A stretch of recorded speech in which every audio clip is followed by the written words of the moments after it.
Senhor Deus, muito obrigado por esse dia, muito obrigado também, Senhor, porque temos a oportunidade de ouvir a Tua palavra e pedir, Senhor, que Teu Espírito Santo tenha liberdade para falar aos nossos corações, que possamos assimilar, Senhor, aquilo que o Senhor tem para nós e que isso produza seu fruto, Pai, nos nossos corações. É o que pedimos em nome de Jesus.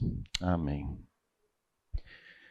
Muito bom. Então, voltando para os princípios, né, do que a gente tem conversado aqui, que está no começo do livro da carta de 1 Pedro, nós temos um Deus que nos regenerou para uma viva esperança.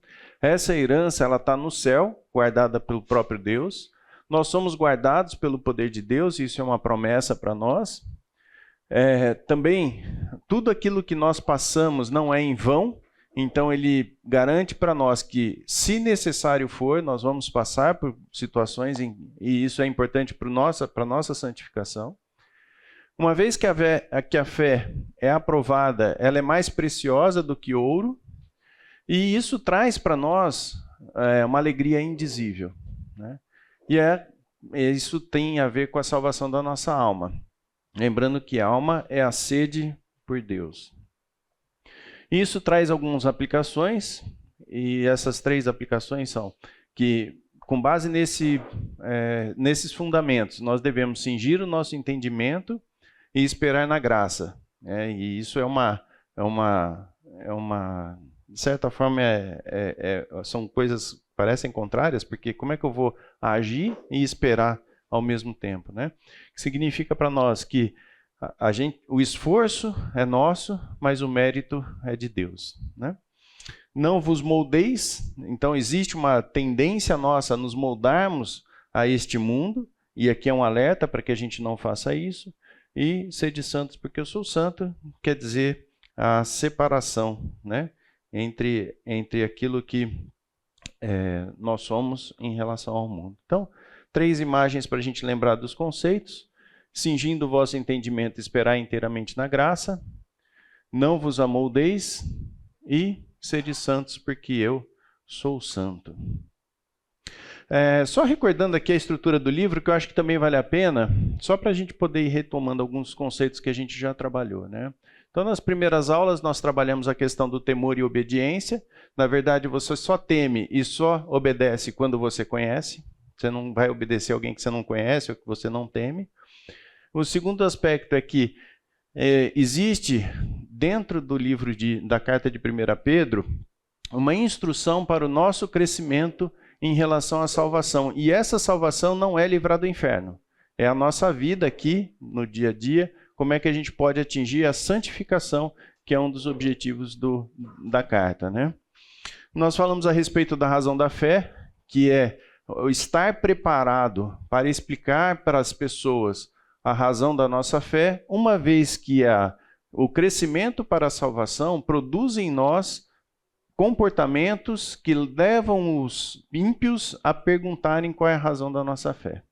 Então, quando a gente está num momento de bastante tribulação e a gente mantém firme o nosso proceder, isso deve despertar no ímpio a curiosidade. Mas como é que você está agindo assim, né?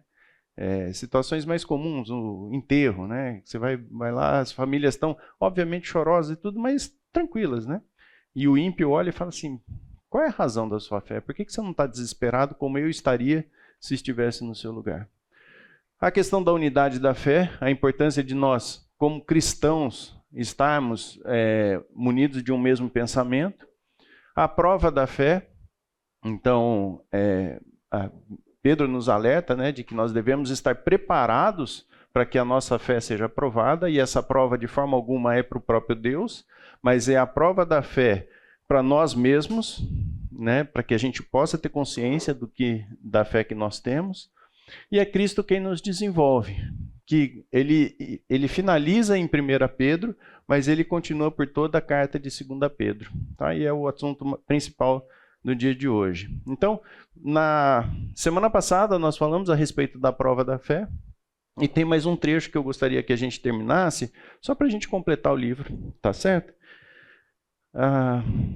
Então, ele traz logo na sequência, se nós abrirmos lá em 1 Pedro, Nós vamos ver no versículo, a partir do capítulo 5, ele traz uma mensagem para os presbíteros, né?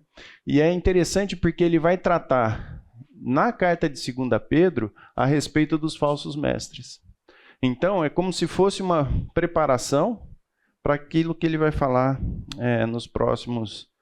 na próxima carta, né? Então, ele fala que o rebanho, para os presbíteros, né? O rebanho é de Deus e não deles.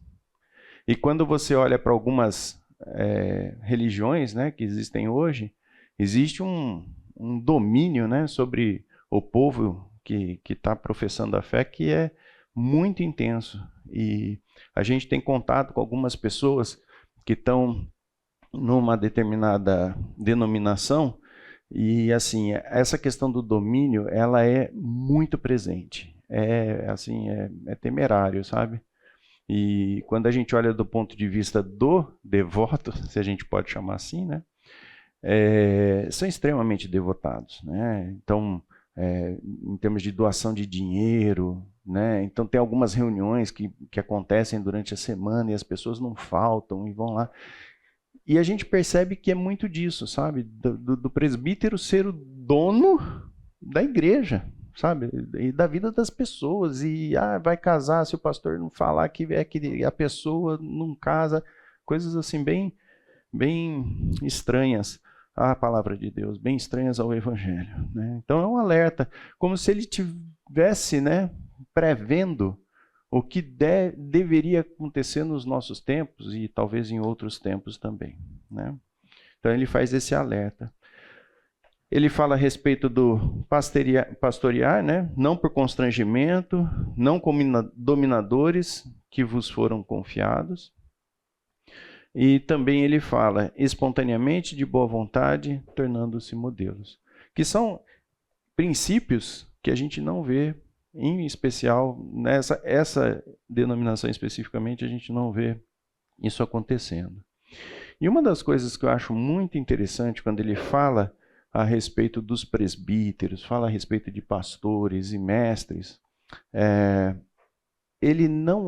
Deus não entrega o governo para os pastores. Ele entrega o cuidado, porque o governo sempre é dele. E isso se confunde quando você tem alguém conduzindo, né, uma igreja, uma religião, que não toma consciência disso. Você não está lá para governar. Os crentes ainda são de Deus, os filhos ainda são de Deus, não são seus. Mas ele delega o cuidado, né? Então, é uma palavra importante. E lembre, e assim, a gente vai usar isso daqui mais para frente quando a gente for falar dos falsos mestres, tá? E aí ele traz uma mensagem para os jovens, que isso está colocado a partir do 5:5, né?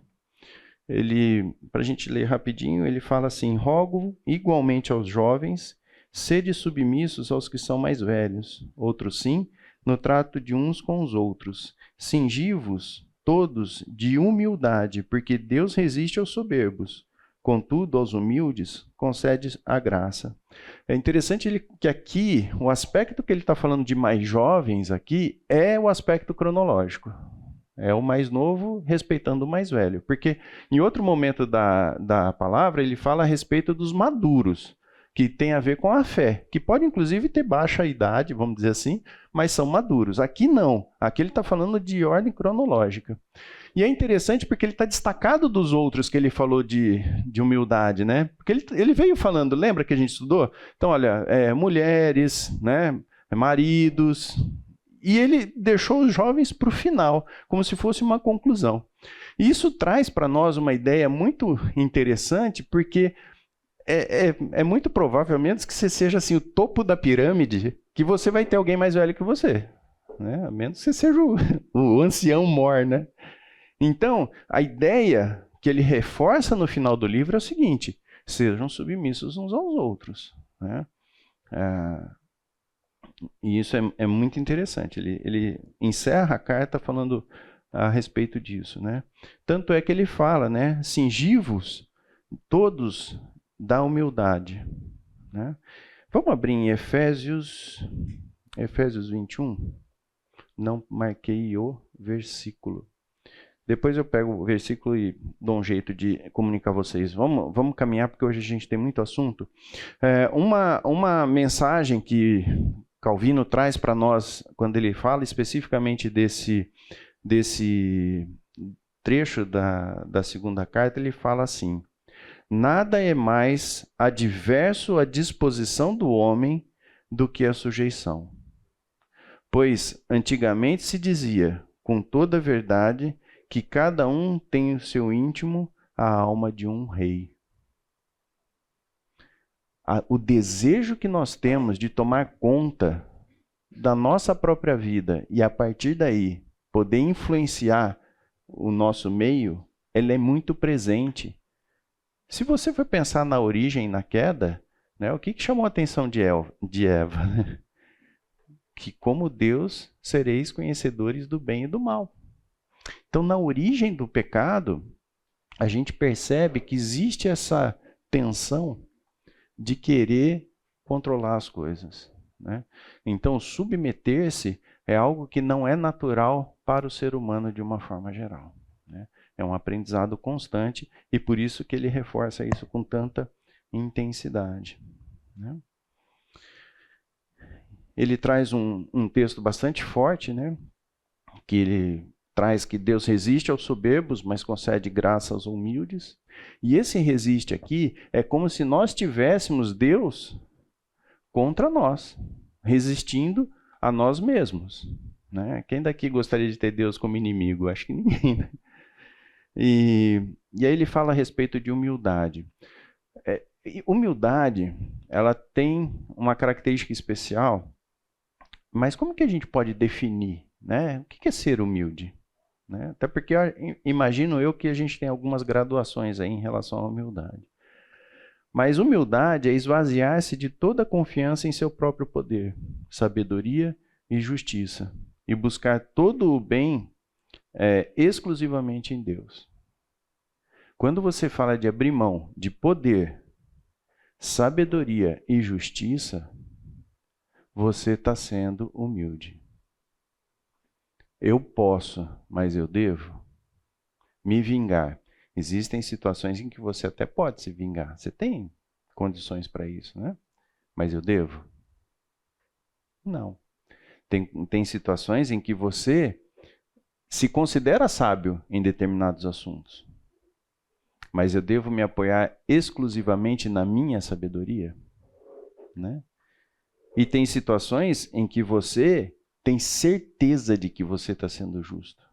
E pode não estar sendo justo. Então, a humildade tem a ver com abrir mão desses três aspectos que para nós é muito caro: poder, sabedoria e justiça. São três aspectos que para nós é difícil a gente abrir mão, né? Então, isso que significa ser humilde. E na medida em que eu abro mão do poder, da sabedoria e da justiça, quem assume esse lugar? O próprio Deus. Por isso que ele concede graça. Porque a sabedoria, que é um dom dado por Deus, ele toma o lugar da sua própria justiça, da sua própria sabedoria e do seu próprio poder.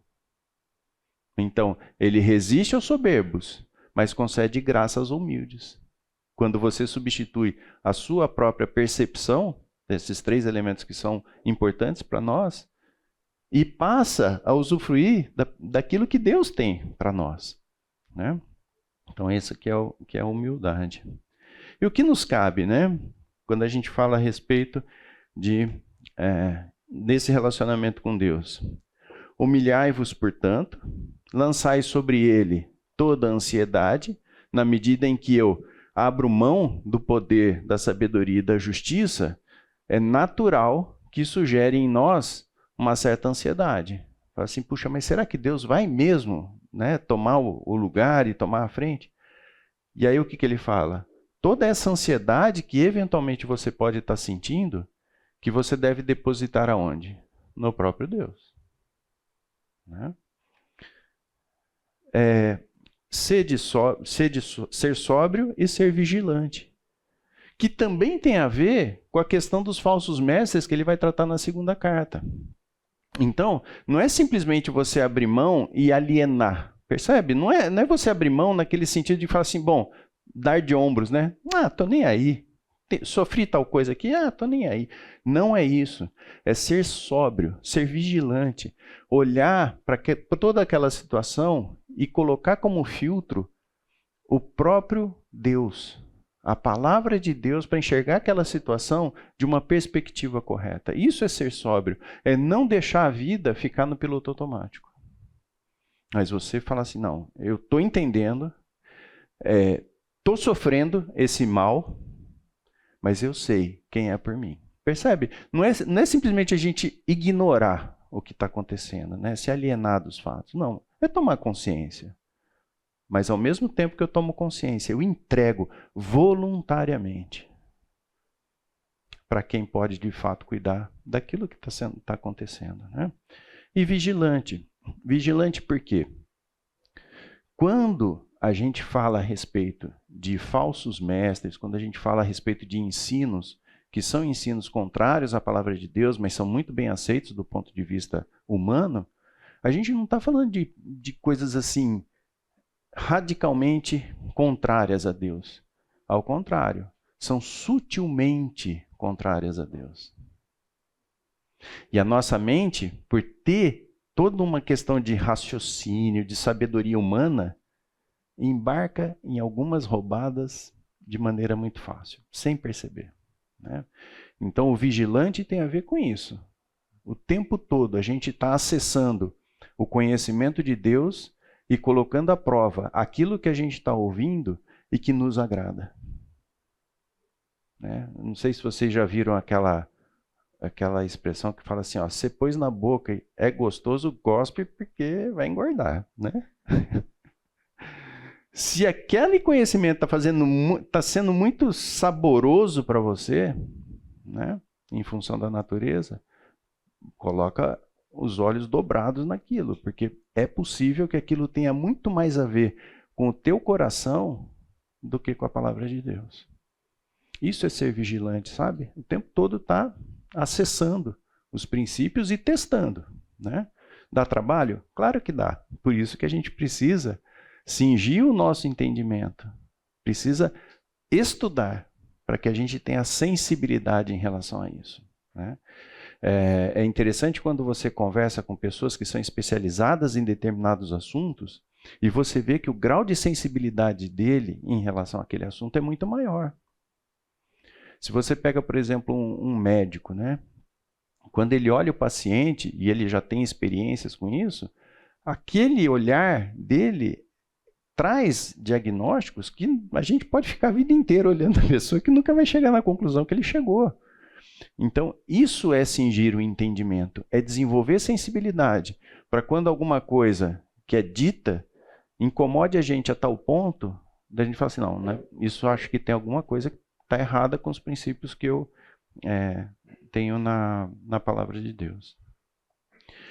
Uma questão também que ele traz, que é muito interessante e que a gente perde de vista isso muitas vezes ao longo da nossa vida, é que esses sofrimentos, eles são comuns a todos os crentes, no mundo inteiro. Então, nós estamos passando por situações difíceis aqui, mas a igreja inteira, como corpo, está sofrendo as consequências do pecado e as lutas. É óbvio, né, que muitas vezes a gente olha e fala assim, mas aquele cara ali parece que veio para a vida de férias, né? Não vejo ele sofrer. Não vê porque você está julgando ele a partir da tua visão, mas veste o sapato dele.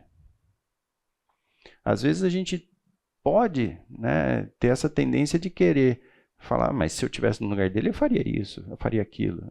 Tá, mas você não está no lugar dele. Você não sabe quais são os calos que estão apertando ali, né? Pois não. Essa questão do aparente tranquilidade perante situações, muitas vezes revela a falta dessa vigilância. Lá, uma área que às vezes eu ensino aqui de finanças. Sim. Você vê pessoas, às vezes, levando a vida super tranquila, sem pensar que vai ter 50, 60, 70 anos, quando não vai ter a mesma capacidade de ganhar dinheiro. Então, por exemplo, alguém que não está guardando para o futuro. Né? Então, às vezes, o cara de fato está tranquilo, mas ele está tranquilo não porque é uma paz legítima, mas é porque é uma falta de ser vigilante. Que talvez, né, Marcelo, em algum momento seja assim, a coragem dos ignorantes, né? Exatamente, ele vai acabar quebrando a cara na frente.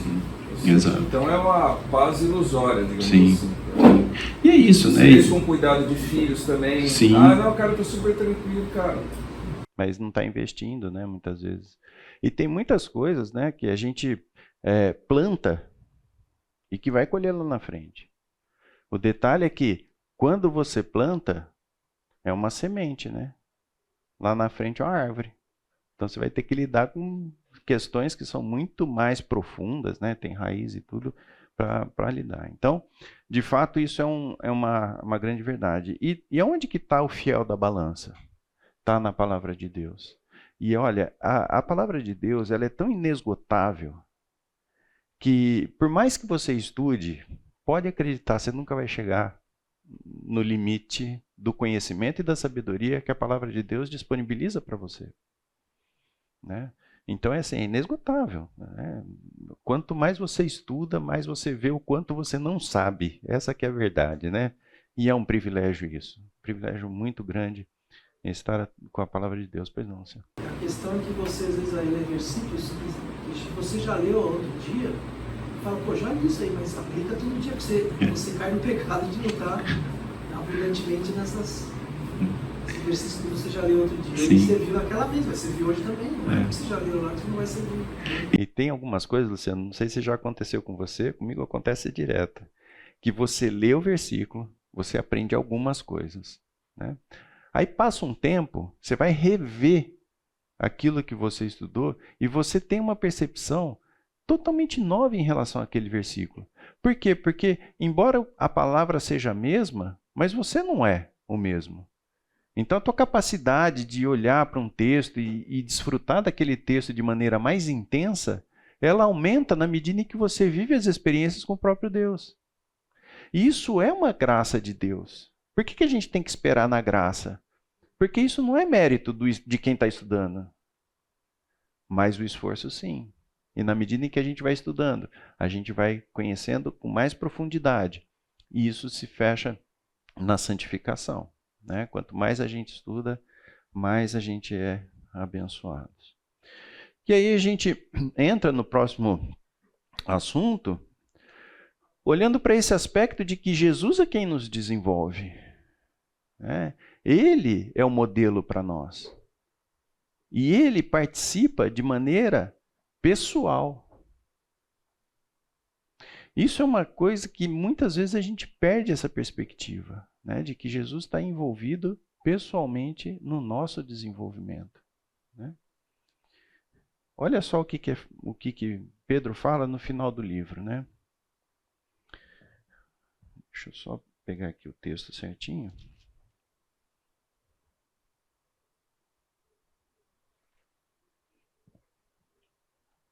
O diabo, ora, Deus de toda graça, quem Cristo chamou. Aqui, ó, está no 5:10. Ora, o Deus de toda graça, que em Cristo vos chamou à sua eterna glória, depois de ter sofrido por um pouco, Ele mesmo vos há de aperfeiçoar, firmar, fortificar e fundamentar. Ele mesmo. Né? Quando a gente olha para cada uma dessas palavras, o que está envolvido no aperfeiçoar? Preparar, examinar, completar o conhecimento, sabe? Trazer aquilo lá de uma forma que seja, que a gente consiga entender o que está sendo tratado. Firmar, tornar estável, fazer constante. Então a palavra nos alerta muitas vezes para um coração que sofre, né, influência de diversas doutrinas e a gente não tem segurança. Ele mesmo vai firmar os nossos pés na fé. Vai nos fortificar dar vigor para a nossa fé, tornar a nossa fé mais resistente em relação aos ataques que eventualmente a gente pode sofrer. E vai fundamentar, né? Que é dar profundidade. A ideia do fundamentar é algo que é enraizado, né? Tá ali totalmente fundamentado naquilo que é a verdade de Deus. E quem vai fazer isso nas nossas vidas? O próprio Jesus Cristo, né? Isso é muito forte para nós. E aí ele começa a tratar disso na segunda carta, né? Então ele começa falando de graça e paz vos sejam multiplicadas no pleno conhecimento de Deus e de Jesus Cristo, o nosso Senhor.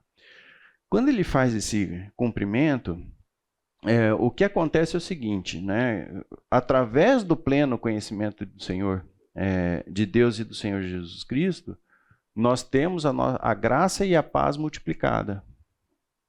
É por meio do conhecimento, na medida em que a gente vai vivendo as experiências com Deus e com Jesus. Vamos abrir em 2 Pedro, só para a gente ir seguindo o que está sendo falado. A gente acabou falando aí do 1 e 2. No 3 ele diz assim, ó: visto como, pelo seu divino poder, nos têm sido doadas todas as coisas que conduzem à vida e à piedade. Né? Então, quando ele diz que estão sendo doadas todas as coisas, o que ele quer dizer com isso?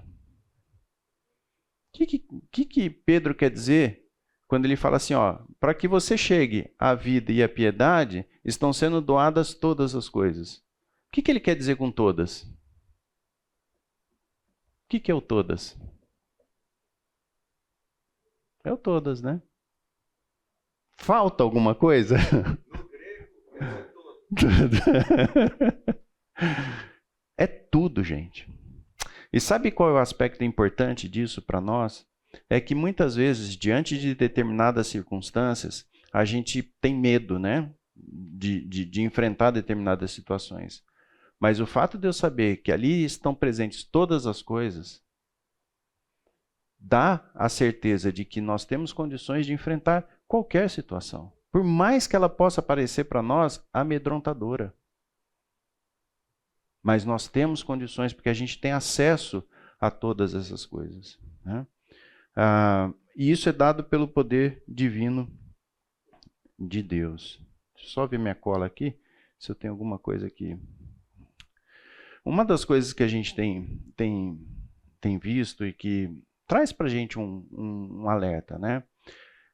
Alguns medos que têm se desenvolvido na própria sociedade, que eu acho que tem muito a ver com essa questão dos todos, né? Que são questões que nos intimidam de maneira bastante forte. Exemplo, a questão dos filhos, né? Os filhos, eles estão sendo preparados para atuar no mundo, certo? Mas a gente vê muitos pais com medo de fazer essa transição. Né? Por quê? Porque existem alguns exemplos de filhos que tiveram a sua vida mudada em função do contexto que eles estavam. Então é justificado o medo. Mas se nós firmarmos na certeza de que todas as coisas estão sendo doadas, inclusive para o seu filho, se ele for salvo, a gente pode ter um olhar diferente para aquilo que está sendo proposto. Percebe? É mais ou menos o seguinte, você vai pegar seu filho, né? Você não, né? A gente tem essa ilusão de que a gente cuida, né? Mas assim, e vai colocar ele, talvez, no meio da cova dos leões. Mas a gente precisa estar certo de que lá ele tem todas as ferramentas para se desenvolver, enfrentar o mundo e caminhar com as próprias pernas. Porque isso é concedido por Deus. Isso é uma promessa. Então, o olhar para esse todas não só diz respeito a você, mas diz respeito para qualquer cristão. Seja ele seu filho ou não. Seja ele seu irmão ou não. irmão de sangue, né? Isso é uma promessa, pessoal. Isso não quer dizer que não vão ter percalços, isso não quer dizer que a vida vai ser tranquila. Ao contrário, quando você tem um testemunho de vida e esse proceder vai contra aquilo que o ambiente, talvez bastante hostil, e talvez existam diferenças em relação a isso, você é mais desafiado, né? Não tenha dúvidas disso. Tem ambientes que é mais tranquilo você ser cristão, tem outros ambientes que não é tão tranquilo. Mas todas as coisas estão sendo doadas. E o interessante é que ele fala a respeito disso, né? Estão sendo doadas. Não é você que está conquistando, mas Deus está suprindo todas as coisas, né? Então é interessante a gente pensar nisso, né? O que a gente pode temer de enfrentar se todas as coisas estão sendo doadas, né? Então são exercícios que a gente precisa constantemente, nós precisamos trazer isso à memória, né? Principalmente em momentos em que a gente tem medo. E é natural ter medo, né? Se nós não tivéssemos sujeitos à ansiedade, Deus não falaria para a gente lançar sobre ele as ansiedades, tá certo? Então, Deus, por nos conhecer, por ter sido o nosso Criador, Ele sabe do que a gente passa. Ele sabe dos medos, Ele sabe de uma série de coisas. A questão toda é, o que você vai fazer com isso? Né? Você vai paralisar? Ou você vai levar adiante e enfrentar com base naquilo que você recebe do próprio Deus? E aí ele continua, né, falando a respeito, só retomando o texto para fazer sentido, né? Visto como, pelo seu divino poder, nos têm sido doadas todas as coisas que conduzem à vida e à piedade, pelo conhecimento completo daquele que nos chamou para a sua própria glória e virtude. Estudando esse texto, nem todas as traduções trazem o completo. Tá? Mas o que ele quer dizer com o completo? Basicamente, o que dá para aprender com esse trecho é mais ou menos o seguinte.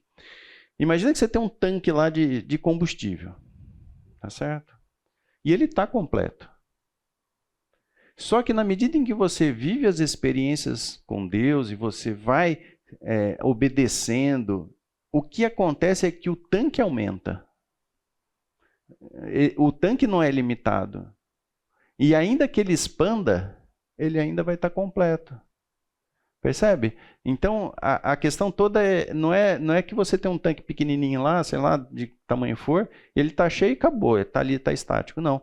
Mas na medida em que você vai vivendo com Deus, o próprio tanque expande.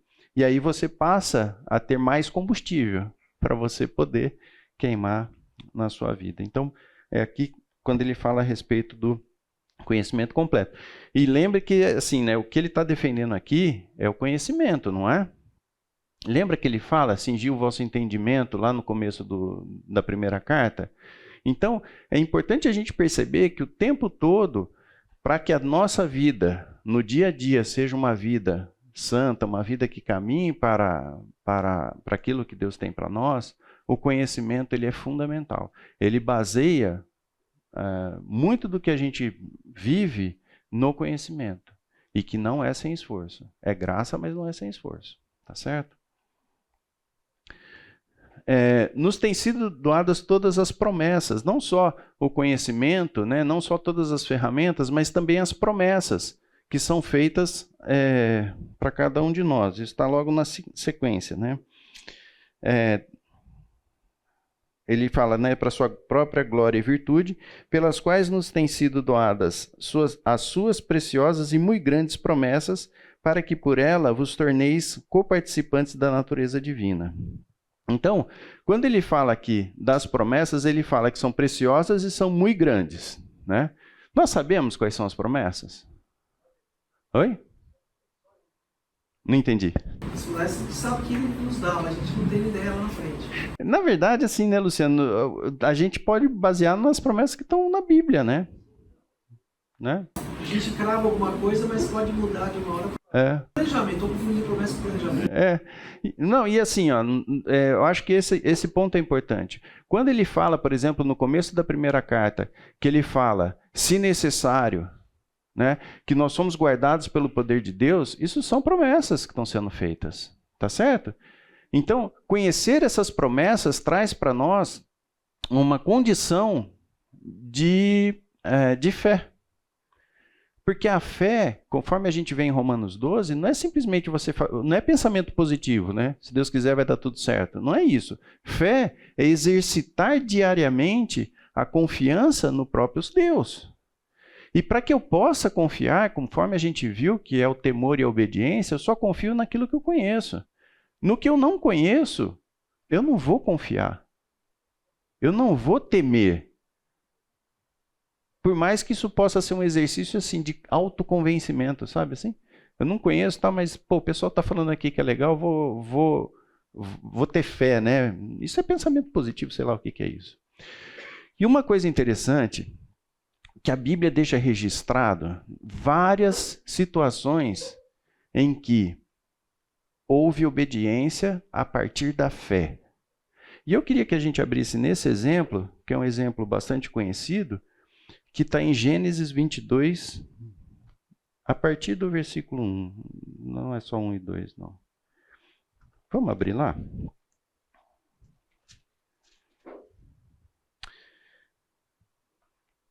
É o oferecimento de Isaque, né? Por Abraão. Depois dessas coisas, pôs Deus Abraão à prova. Lembra que a gente estava falando da prova da fé?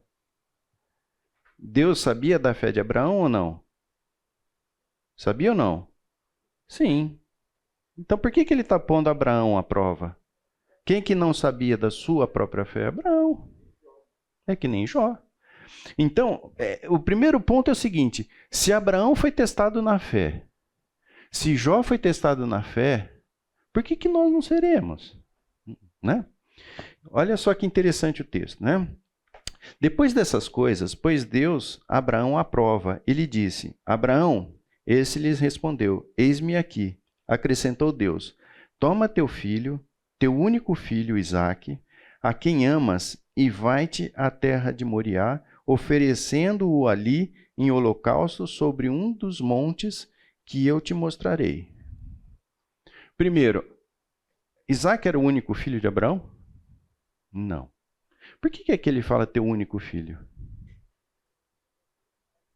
Porque ele era o único filho da promessa. Tá certo?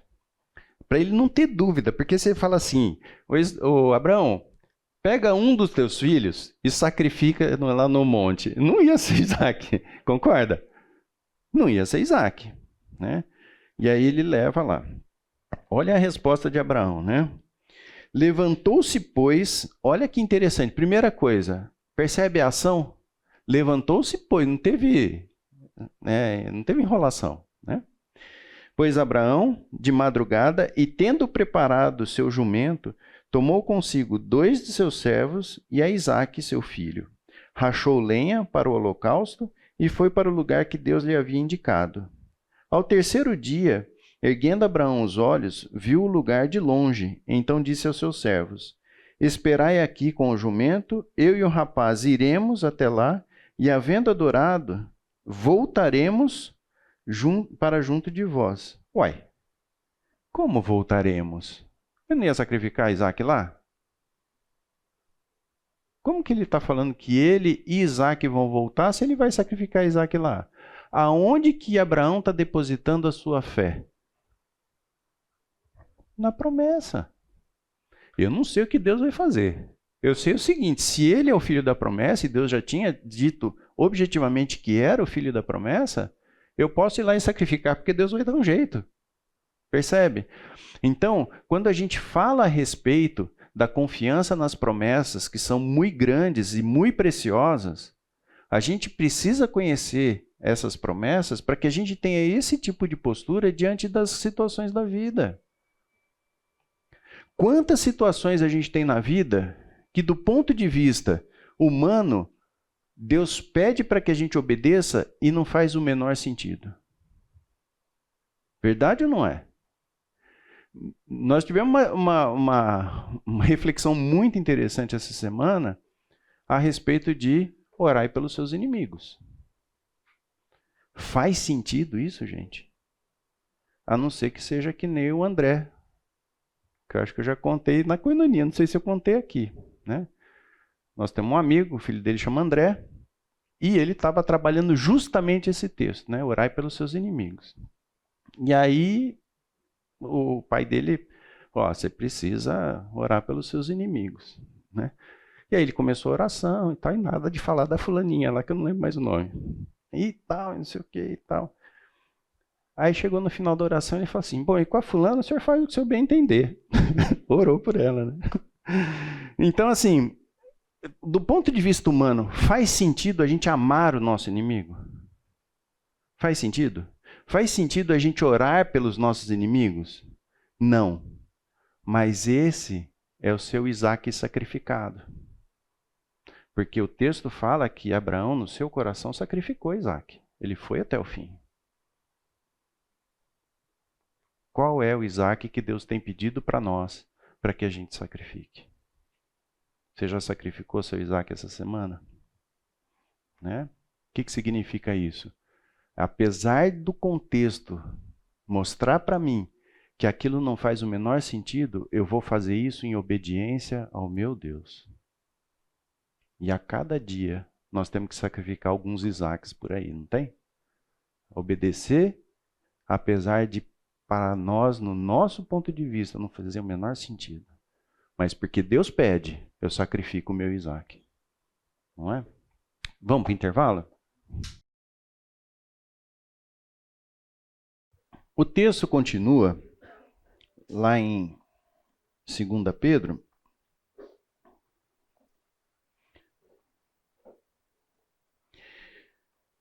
E ele traz a seguinte questão, né? Preciosas e muito grandes promessas para que por elas vos torneis coparticipantes da natureza divina. O que está querendo dizer o texto? Né? Eventualmente, nós não temos a mesma essência de Deus. Isso eu não preciso nem... isso é evidente. Né? E quando ele fala aqui, coparticipantes da natureza divina, ele está resgatando aquela imagem e semelhança de Deus lá de Gênesis. Porque na medida em que Jesus traz para nós a justiça, e a gente passa, então, a ser filhos de Deus, o resgate que está havendo aqui, que fala da questão da natureza divina, é a imagem e semelhança lá de Gênesis, tá certo? Que a gente vai recuperar isso na medida em que a gente tiver nossos corpos transformados, tá certo? E aí ele passa a trazer uma série de aspectos, e aqui está organizado da maneira como ele disse. E penso eu que isso não é nem uma lista exaustiva e nem uma questão de causa e consequência, mas são aspectos ligados à diligência que trazem para nós o começo na fé e termina com o amor. Então eu não estou dizendo que isso daqui é a receita do bolo, né? Vamos seguir essa receitinha aqui que nós vamos sair da fé e vamos chegar no amor. Mas são aspectos interessantes que ele traz para nós e que a gente deve estar atentos, tá? Então, a primeira questão, a fé, é o ponto de partida da vida cristã. É a confiança em Deus. Sem a fé, tudo que está sendo dito daí para frente não tem o menor sentido, né? Então, sem fé não há relacionamento com Deus, consequentemente o que está abaixo aí não acontecerá. Quando ele fala de virtude, a virtude ela tem muito a ver com a excelência moral, né? Com a coragem espiritual. É aquela questão de você se colocar de uma maneira santa num ambiente onde é um ambiente hostil. E na medida em que você participa disso, e nós vimos a questão do proceder, né? Não é simplesmente a gente sentir ou pensar, mas é o proceder. Ele traz para nós a condição de... Espera aí que eu perdi minha cola aqui. De integridade, né? De uma vida íntegra, e isso começa a moldar o nosso caráter. Né? Então eu tenho a fé, tem uma virtude, que é a aplicação do conhecimento que nós temos na vida prática. Na medida em que eu continuo aprofundando meu conhecimento, lembra do tanque? Que não só ele está completo, mas ele expande, ele é dinâmico. Na medida em que eu tenho mais conhecimento, essa virtude me leva à sabedoria. E essa sabedoria me leva ao discernimento. Eu me torno mais sábio, mais sensível às questões do mundo. E na medida que eu me torno mais sensível às questões do mundo, eu tenho uma compreensão melhor da verdade. Isso leva para mim o quê? Domínio próprio. Percebe como existe uma lógica entre essas coisas? Se eu tenho mais domínio próprio, eu consigo ser mais perseverante. Porque uma vez que eu controlo aquilo que eu faço, né, eu tenho condições de ser mais perseverante. A perseverança o que é? É você permanecer numa condição desfavorável. Quando a gente fala de ser perseverante, por exemplo, no exercício físico, né? A tua mente, eu não sei se acho que eu já comentei isso aqui, mas na corrida, por exemplo, para mim, o quilômetro 3 é um dos quilômetros mais difíceis que tem. E eu corro 3 quilômetros com relativa facilidade. Mas chega no 3, começa a minha mente a falar assim, chega, né? Tá bom. Já deu, né? Então, perseverar é o quê? É você conseguir romper uma barreira que pode ser tanto do ambiente como do seu próprio coração, né? É você permanecer numa condição desfavorável, apesar daquilo que pode ser trazido para você. Então, na medida em que eu tenho perseverança, eu vou desenvolvendo a piedade. A piedade ela tem várias traduções e uma delas é a consciência de que Deus está presente. Isso me leva à atenção com os outros e tal. Mas a piedade, ela é o maior tempo possível você consciente de que Deus está presente. E aí, essa consciência me leva à fraternidade, porque eu tenho consciência de que Deus está presente, existem situações em que eu preciso atender os meus irmãos, e a fraternidade promove o amor. Então, percebe? Não é que uma coisa leva a outra, mas são várias vertentes da fé que estão interligadas de alguma maneira, né? Então, parece fazer muito sentido, mas não necessariamente uma coisa leva a outra. Mas tem uma certa lógica naquilo que está sendo apresentado. Então, só para que a gente possa ler... E uma questão importante, né? Reunindo toda diligência. Gente, o tempo todo, na segunda carta de Pedro, ele fala a respeito de diligência. E diligência tem a ver com ação e tem a ver com cuidado. É a junção dessas duas questões. É o fazer, mas é o fazer cuidadoso. Não é o fazer de qualquer jeito, sabe? Que você fala assim, não, tem que fazer isso daqui, vou e faço, né? Meu negócio é produção, né? Não é qualidade. Não, é produção, mas também é qualidade. O diligente, ele é cuidadoso. Ele está agindo, mas com qualidade. Então, exige esforço, né? Esse que é o recado. E essas coisas nós temos que treinar sempre, em todo momento, para que a gente não seja inativo e infrutífero. Vocês concordam que 2 nãos equivale a um sim? Não ser inativo significa ser ativo.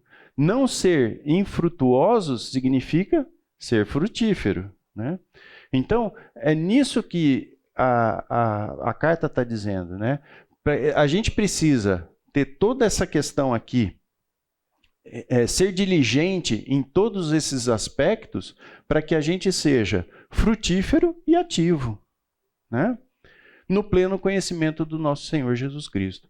Então, o estudo da palavra, a comunhão, o vir na igreja, o prestar culto a Deus, isso é ser ativo, isso é ser frutífero, é estar em comunhão com os irmãos, sabendo quais são as necessidades, atuando junto aos irmãos. O amor não é um amor vivido isoladamente, é o amor dispensado aos irmãos. Isso produz fé. Ele se retroalimenta, é um sistema em que a sabedoria de Deus é infinita, né? Mas na medida em que você pratica, você é o maior beneficiado daquilo que você faz. Você pode achar que quem recebeu uma ajuda sua está sendo beneficiado muito mais do que ele é você. E tudo que a gente faz em relação à fé tem essa característica. O obedecer tem mais a ver com você do que com quem é beneficiado por aquela ação que você faz. Isso é o fantástico de Deus. O exercício da fé nos conduz a mais fé. O exercício do amor nos conduz a mais amor. Na medida em que a gente pode ter a experiência real de viver de acordo com aquilo que Deus tem para nós.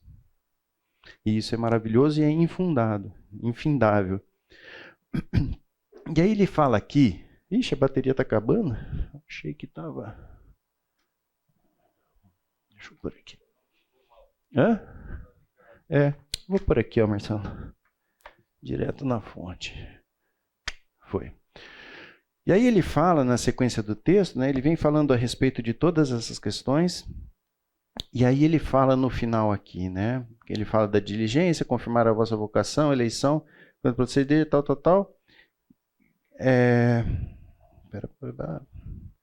Que está em 2 Pedro 1,9. Pois aquele a quem estas coisas não estão presentes é cego, vendo só o que está perto, esquecido da purificação dos pecados de outrora. Né? O que ele está dizendo aqui para nós? Que nós precisamos ampliar a nossa visão, enxergar mais além. De novo, Pedro nos coloca naquela situação em que a gente não deve estar olhando para as circunstâncias aqui no mundo, mas olhando para onde nós vamos. Porque não está guardado lá a nossa herança? Então é para lá que a gente tem que olhar. E é muito interessante, quem anda de moto, uma das coisas que você precisa treinar quando você anda de moto é você enxergar mais para frente. Porque existe uma questão interessante, você pode perceber que ele está olhando, não está olhando aqui, né? Ele está olhando na onde ele vai passar lá na frente. Porque quando você está andando de moto, se você perceber que tem um buraco e você ficar olhando para o buraco, a roda vai passar no buraco. Então o treino é você olhar para frente para você poder enxergar aonde a roda tem que passar, que não é no buraco. E você fixa o olho na onde a moto tem que passar e é impressionante, teu cérebro te leva lá. Enquanto que se você olhar para o buraco, por mais que você saiba que ali é um buraco, você passa em cima do buraco. Eu não sei o que acontece, não sabe explicar. Mas isso é muito real. Isso, bicicleta também é assim. Você vê o pessoal falando de downhill, né, que é aquele mountain bike que desce que nem um maluco lá de cima. Eles são treinados não para olhar para o obstáculo, mas diante do obstáculo, aonde que eu vou colocar a roda da bicicleta e passar por ali. E muitas vezes na nossa vida, a gente faz exatamente o contrário, a gente fica olhando para o buraco, a gente fica olhando para o obstáculo. Se eu tenho fé e se Deus está me dando todas as coisas, eu tenho que olhar para onde a roda da bicicleta vai passar. Eu tenho que olhar para onde a roda da moto vai passar e não ficar olhando para o buraco. Porque olhar para o buraco dá ansiedade, né? Traz sofrimento. Mas quando eu coloco diante de Deus aquilo que eu tenho que fazer em função da fé, eu vivo uma vida que vale a pena. Então, é olhar para frente.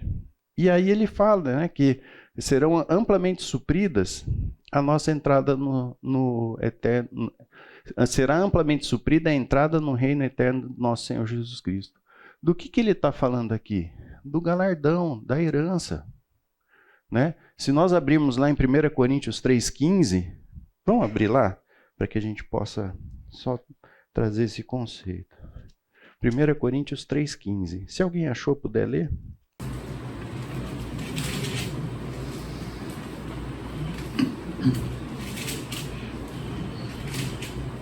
Se a obra de alguém se queimar, sofrerá ele dano, mas esse mesmo será salvo, todavia, como que através do fogo. Eu não sei se vocês já viram o Fernando falando desse trecho, né? Que ele fala que vai chegar lá meio chamuscado, né? Mas vai chegar no céu. Mas o que ele está falando aqui?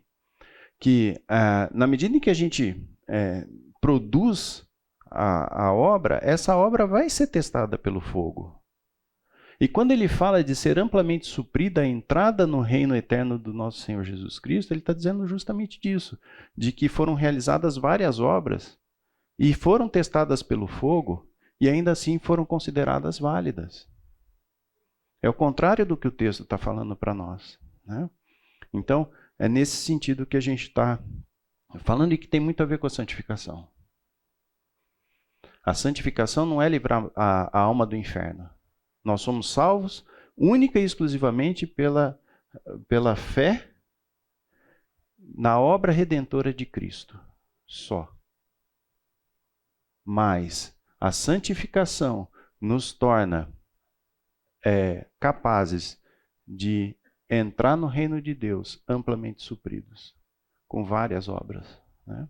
Essa que é a ideia da carta. Procurai com diligência cada vez maior confirmar a vocação e a eleição, que tem a ver também com esse aspecto da entrada no céu, né? Então nós somos eleitos, a Bíblia traz alguns textos que falam a respeito disso, e somos vocacionados, né? E aí ele traz um trecho onde ele começa a explicar a respeito da autoridade tanto dele, como apóstolo, como também a autoridade da Bíblia. Para que não haja questionamento. Se temor e conhecimento surgem a partir do momento que eu conheço, então ele está colocando a autoridade dele, como apóstolo, e a autoridade da Bíblia. Porque são os dois pontos fundamentais para a carta que ele está escrevendo, né? Então, está em 2 Pedro 1, 12 a 11. Vocês estão vendo que eu estou dando uma corridinha aqui, né? Senão não vamos chegar. Aí aqui deveria ser um intervalo. E aí ele começa a falar a respeito dos falsos mestres, né? Os falsos mestres muitas vezes têm essa aparência aí, né? Carinha inocente, bonitinha, tal, não sei o quê. Mas por trás existem consequências que são muito devastadoras para nós. E de novo, né, pessoal, quando a gente fala de falsos mestres, muitas vezes a gente está reportando para aquela imagem de alguém que está pregando uma doutrina, né, contrária à Bíblia. Só que o falso mestre ele é muito mais sutil do que isso. Ele traz meias verdades. Ele traz questões que são muito discretas do ponto de vista humano e que fazem muito sentido para nós. Ele não está falando de sacrificar Isaac aqui, tá certo? Ele está falando de aspectos que são muito sutis. E nós só vamos ter sensibilidade para nos despertar para esse aspecto se nós estivermos bem treinados. Se nós formos especialistas. Porque o conhecimento comum passa batido, né? Então, esse aqui é o grande desafio. E aí, Pedro traz essa questão da justiça de Deus, né? Esses falsos mestres serão julgados e pagarão por aquilo que eles estão fazendo, né? Gente, alguma questão até aqui? Tranquilo?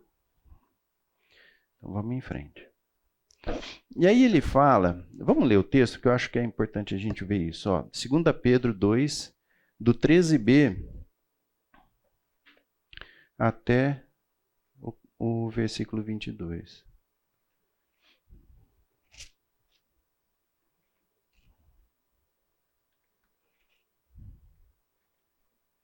O texto diz assim: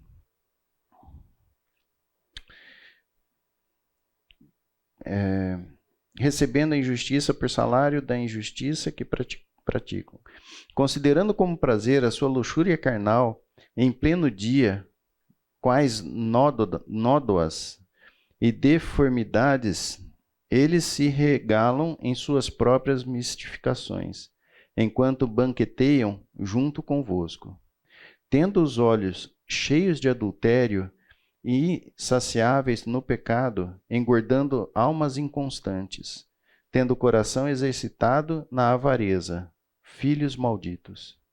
Abandonando o reto caminho, se extraviaram, seguindo pelo caminho de Balaão, filho de Beor, que armou um prêmio da injustiça.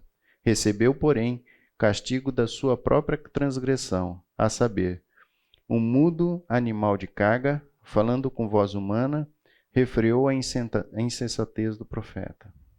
Esses tais são como fontes sem água, como névoas impelidas por temporal. Para eles está reservada a negridão das trevas, porquanto, proferindo palavras jactanciosas de vaidades, de vaidade engordam com paixões carnais, por suas libertinagens, aqueles que estavam prestes a fugir dos que andam no erro, prometendo-lhes liberdade, quando eles mesmos são escravos da corrupção, pois aquele que é vencido fica escravo do vencedor. Porquanto, se depois de terem escapado das contaminações do mundo mediante o conhecimento do Senhor e Salvador Jesus Cristo, se deixaram enredar de novo e são vencidos, tornou-se o seu último estado pior do que o primeiro.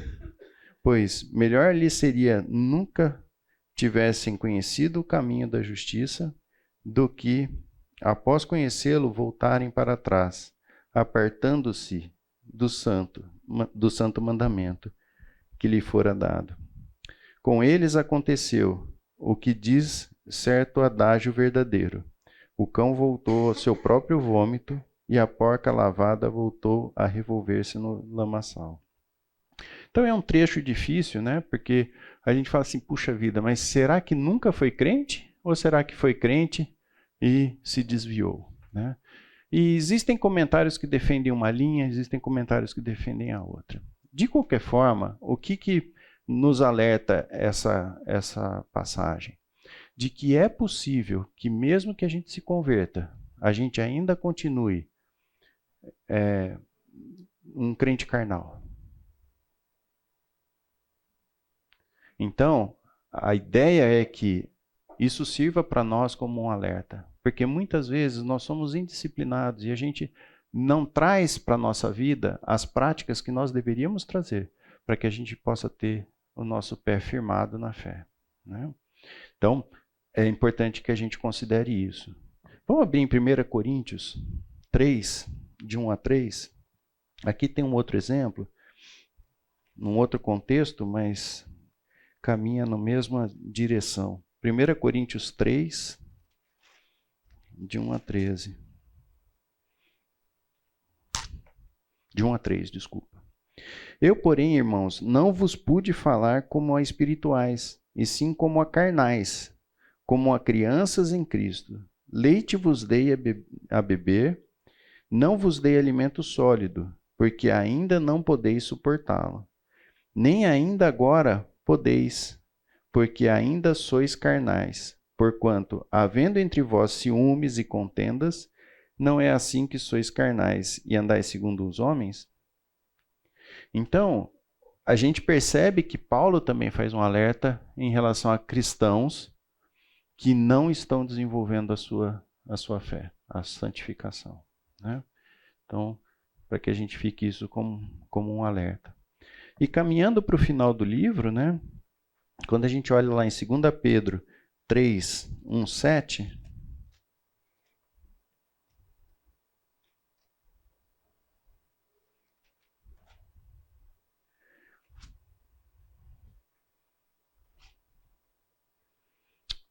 ele fala a respeito do futuro.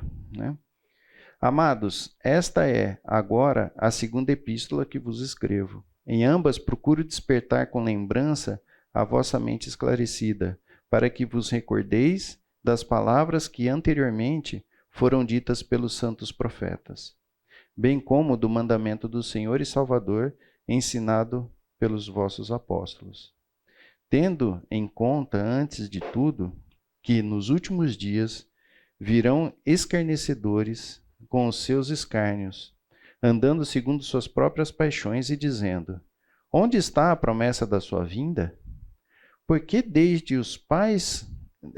que os pais dormiram, todas as coisas permanecem como desde o princípio da criação. Porque deliberadamente esquecem que, de longo tempo, houve céus, bem como terra, a qual surgiu da água e, através da água, pela palavra de Deus, pela qual veio a perecer o mundo daquele tempo, afogado em água. Ora, os céus que agora existem e a terra, pela mesma palavra, têm sido entesourados para o fogo, estando reservados para o dia do juízo e destruição dos homens ímpios, né? Então, ele fala a respeito do futuro, porque nós seremos questionados em relação à nossa própria fé das promessas que contém na Bíblia, né? Então vai falar da segunda vinda de Cristo, vai falar a respeito da destruição do mundo. Eu não sei se vocês já ouviram, né? Mas muita gente fala assim, não, mas o ser humano evoluiu, né?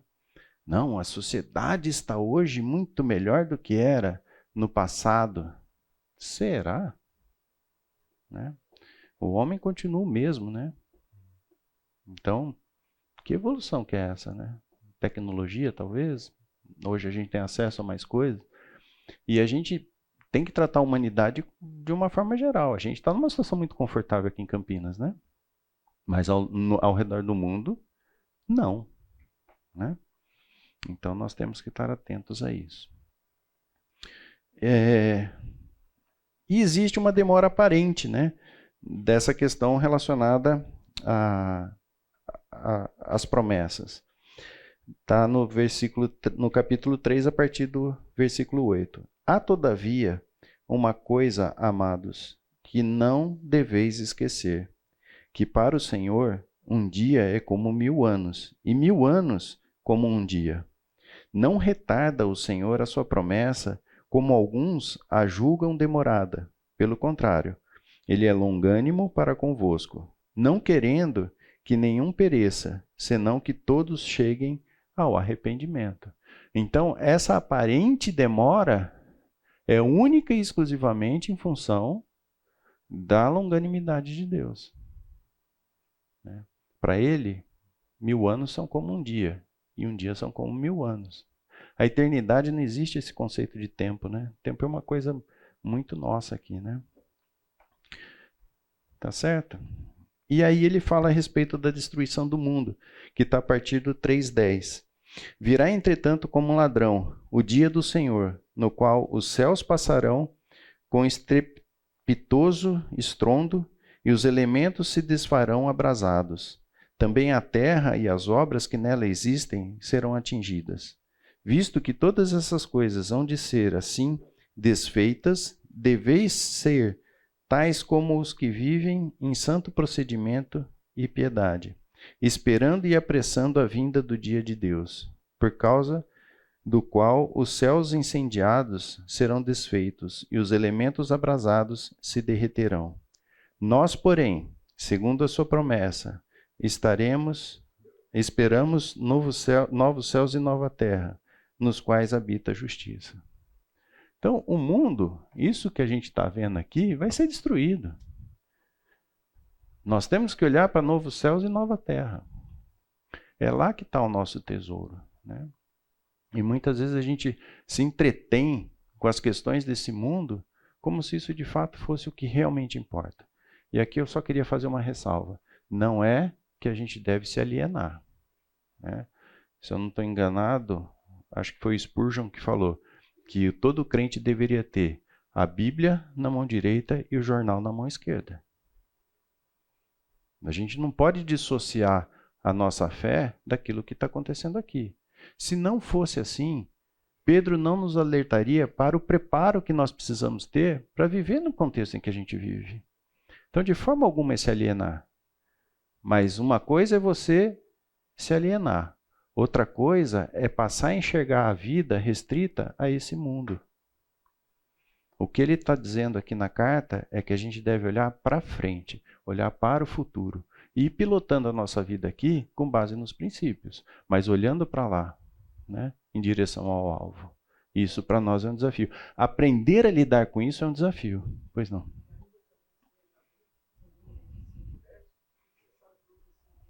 Exatamente. Exatamente. E nós seremos, né, Luciano, na medida em que a gente tiver o nosso procedimento alinhado com a palavra de Deus. Que é um exercício, né? Não é simples para nós, mas é aquilo que importa. Então ele termina o texto justamente falando disso, Luciano. Ó, a partir do 14, ele vai falar assim: por essa razão, pois, amados, esperando essas coisas, empenhai-vos. Percebe que ele fala diligente, empenhai-vos, cingir. Né? O tempo todo ele é enfático nisso. Empenhai-vos, por serdes achados por ele em paz, sem mácula e irrepreensíveis, e tende por salvação a longanimidade do nosso Senhor. Como igualmente o nosso amado irmão Paulo vos escreveu, segundo a sabedoria que lhe foi dada, ao falar acerca desses assuntos, como de fato costuma fazer em todas as suas epístolas, nas quais há certas coisas difíceis de entender, que os ignorantes e instáveis deturpam, como também deturpam as demais escrituras para sua própria destruição. Então ele nos alerta a isso, né? Que nós devemos manter o nosso procedimento em sintonia com a palavra de Deus.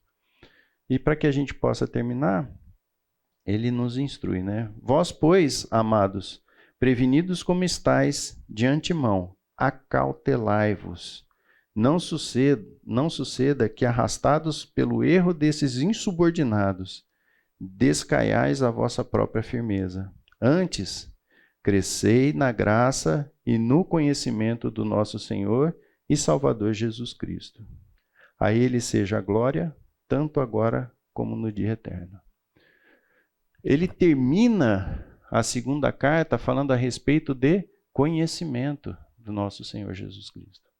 Então, se Pedro investe duas cartas para falar a respeito do conhecimento, para falar de que isso é fruto de uma resposta nossa em termos de esforço e disciplina no conhecimento da palavra, não tem muita margem para a gente achar que vindo na igreja, né, todo domingo, né, e sendo displicente com relação à palavra, isso vai dar certo. Não vai dar certo, né? Nós temos que nos empenhar nesse aspecto. Ok, pessoal? Recomendações. Releiam a primeira e segunda carta de Pedro. Em especial, a segunda carta é uma carta deliciosa de ler. Deliciosa de ler. Faz muito sentido. É uma carta prática, extremamente prática.